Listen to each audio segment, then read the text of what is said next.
فاطمہ کے پیغمبر کی نسبت، پیغمبر کے نزدیک جو مان و مقام تھا، منزلت تھی، اس کو کم رنگ کرنے کے لیے ازواج رسول کی فضیلت کو اجاگر کرنا شروع کیا۔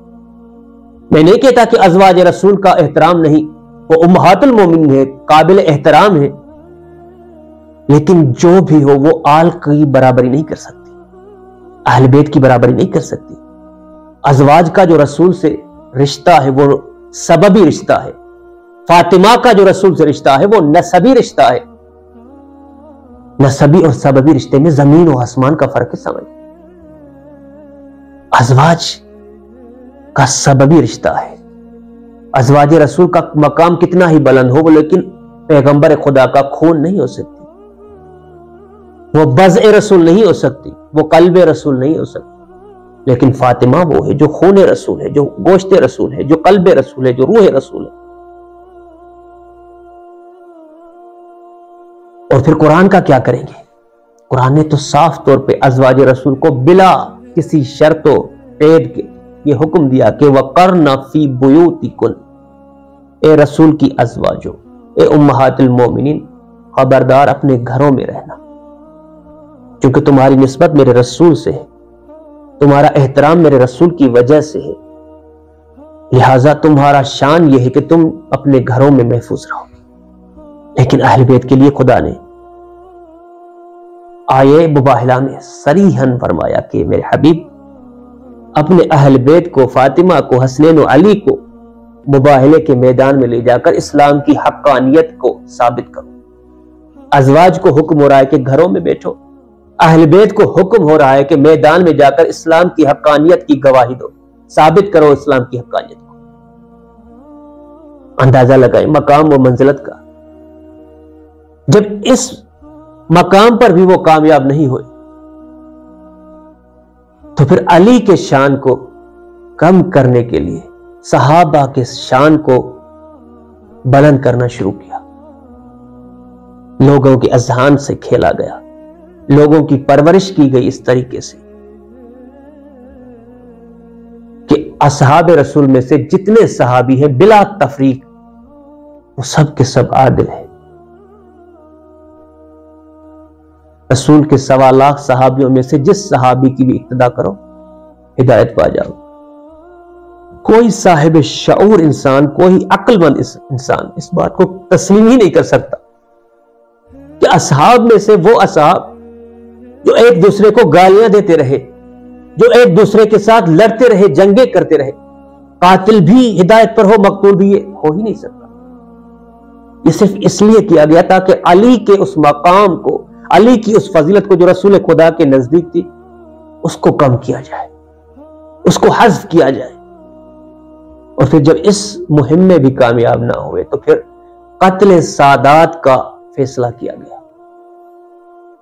اب تاریخ بنو امیہ، بنی عباس پڑھ کر تو دیکھیں سامعین، آپ کے رونٹے کھڑے ہو جائیں گے۔ جتنی انہوں نے سادات کشی کی ہے، فاطمہ کی نسل کو جتنا ان بدبختوں نے قتل کیا ہے، دیواروں میں سادات کے نوجوانوں کو دیواروں میں گاڑا گیا، دیواروں میں چنا دیا گیا، زندہ جلایا گیا، ان کے خون سے دیواریں بنائی گئی۔ قتل عام ہوا سادات کا، صرف اس نیت سے، اس ارادے سے کہ فاطمہ کے نسل کو ختم کر دیا۔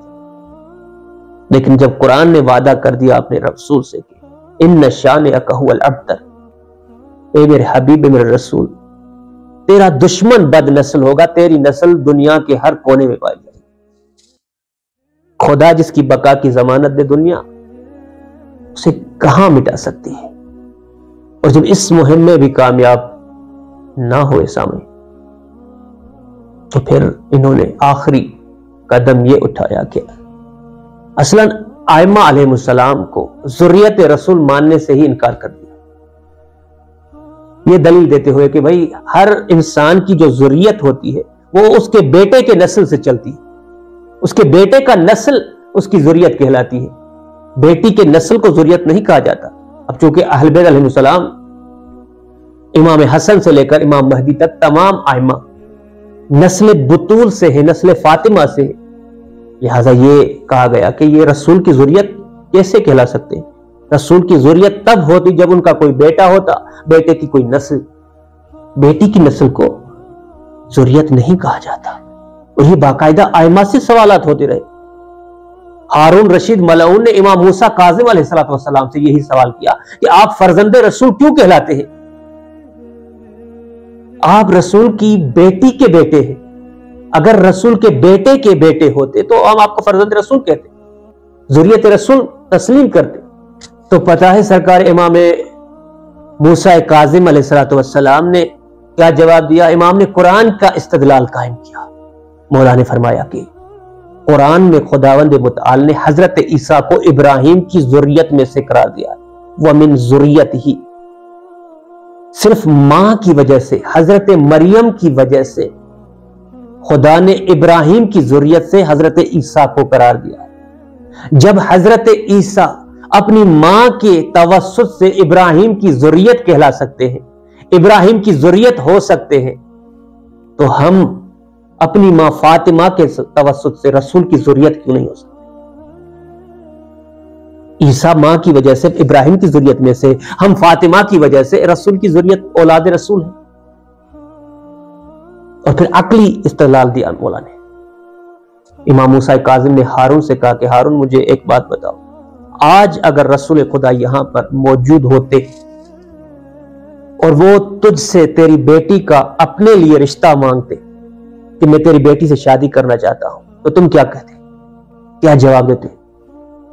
تو ہارون نے کہا کہ میں خوشی خوشی رسول خدا کو اپنی بیٹی عقد میں دے دیتا، یہ میرے لیے باعث افتخار ہوتا۔ امام موسیٰ کاظم نے کہا کہ آج اگر رسول یہاں پر ہوتے تو وہ کبھی بھی مجھ سے میری بیٹی کا رشتہ نہیں مانگ سکتے تھے، کیونکہ میں اولاد رسول ہوں، میری بیٹی رسول کی بیٹی ہے۔ یہی فرق ہے تجھ میں اور مجھ میں۔